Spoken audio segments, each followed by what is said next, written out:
Congratulations. 2 matches in a row over super wily, crazy to wrestle. Jason Nolf, first one, he got the only takedown, but you Dr. Dake did. Yeah. Right? You're smart, you understand the rules, you're really good at owning the center. Everybody's afraid of the chest strap. Yeah.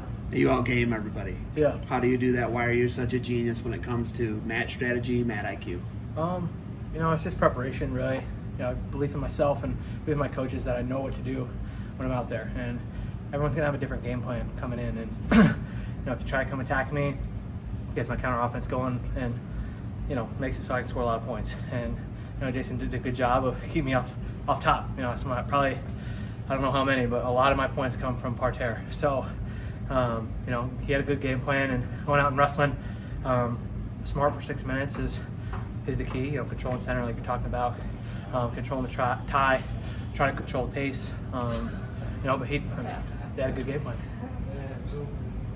You weren't college teammates, but Yanni was up here earlier, and he was talking about some magic shoes he's going to have. Yeah, he's got some magic shoes coming. Pretty cool. And then I saw Nick Gallo showed me a couple pictures of you. Yes, sir. With magic shoes. Yes, sir. Yeah, both Yanni and I are going to have shoes coming out. Mine's a little bit closer to game ready.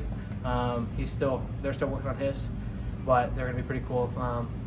They're going to be very reminiscent of a shoe that I wear a lot. So, they're a really comfortable shoe. They did a really good job putting it together. It's not easy in these times, with supply chain issues and things like that. But Spartan's come around and they've done a really good job. And I'm really happy. I get to go home and test out a new prototype. So, make some final changes and then get after it. So I think we've all talked about it with Yanni and a couple other guys. Speak to the level of that growing RTC you got. Yeah, I've been there for, since 2013, so 9 years, just as an RTC guy. And, trying to get guys in, moving them in and out, and really what we've had to do is develop young talent. We had, obviously, I've been there, but a guy like Gabe Dean came out of retirement for me and then threw his hat in the ring. We got Yanni and Vito. I think we have 3 other guys on world teams. We have a Greco world team guy, Phil Mumi. We got Vinny Cornell, who's on a junior world team. Jacob Cardenas is on a world team, and then Yanni and myself so far. So I think Yanni's probably going to be pulling double duty. I think he's going to go to the senior world championships and then U23s. Kyle, where do you feel like you're still progressing the most at this stage of your career? You can always enhance your mental game, your emotional game, your preparation. Can always get better. I was saying this the other day is, I've climbed the mountain of being a world champion several times, and every time is different. And I look back at my journey and I see, okay, this was a little bit different here. Let me fix that. And then on the way up, I stumble a little bit, and my version of stumbling is probably different than a lot of people's version. So you got to hold yourself to a really high standard and continue to progress and improve. So that's what I'm looking to do, and head into Serbia, do the same thing, progress and improve. Talking about your journey, go back to Lansing when you were a young kid growing up. Wrestling on the biggest stage in the world, right? Did you think that back in the day? And how big is it for that area, Section 4 area? Yeah, Section 4 is, we had a pretty good breeding ground of talented wrestlers. Upstate New York has produced a lot of really tough guys. And I always took it one step at a time. I never looked too far ahead, mostly because I was so laser focused on what I was trying to do. And I feel like there's times where some kids will have big dreams, and all of a sudden they don't jump there right away, and they're upset. Well, why wasn't I able to do it? It's like, well, it's gonna take some time. I contemplated retirement in 2016. Had I done that, I would be a 0-time world champion, 0-time Olympic medalist, 0-time world team member. So sometimes you just got to gut it out and stick it out and continue on your path. Everyone's got their own path. Just stay on as long as you can. Talking about sticking out, you stayed right there, that area, right? How big is that for you, just to be home all the time? Yeah, it's awesome. My parents are a mile away. My in-laws are 4.5 miles away. So, I'm close to everybody. I know everybody in the town. Everyone's there to support me. We had a big parade after the Olympics, and everyone came out to support. Shut the main road down, which isn't that main, but yeah.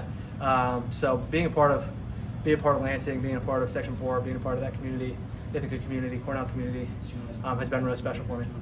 In 2012, you're behind me screaming at this event in Times Square, Beat the Streets, right?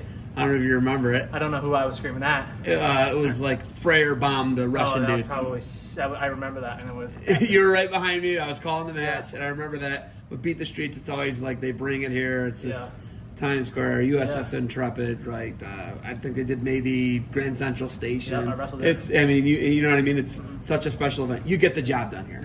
First off, what's Beat the Streets mean to you to be able to come here to New York City and you're from New York? Yeah, Beat the Streets is awesome. Great organization. I always try to support them the best I can, every step of the way. I try to wrestle in all their events.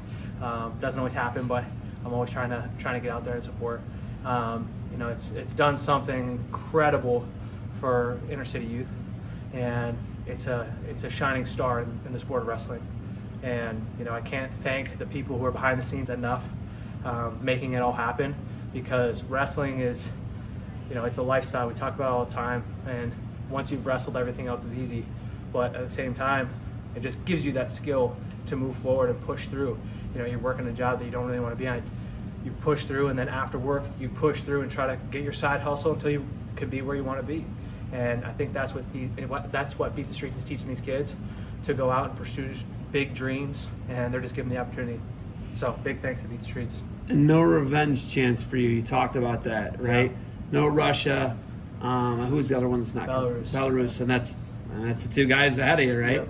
Yeah. What's you know, you knew you had to get it done here at Hulu Yeah. Theater. You get it done. Yeah. Now, obviously, the focus is who they put in front of you is who Yeah. they put in front of you, right? You know, Chamizo was the guy that I had to beat for a long time, and you know, Stalka Sarnov just beat him, and I had to beat him last year at the World Championship. So, you know, those aren't two easy outs, and there's always going to be someone good. You know, those Russians are spreading out, and you know, Iran's got a good team, Georgia's got a good team, and you got to be ready for each one of those guys. You've achieved so much in this sport. What do you feel like you still struggle with?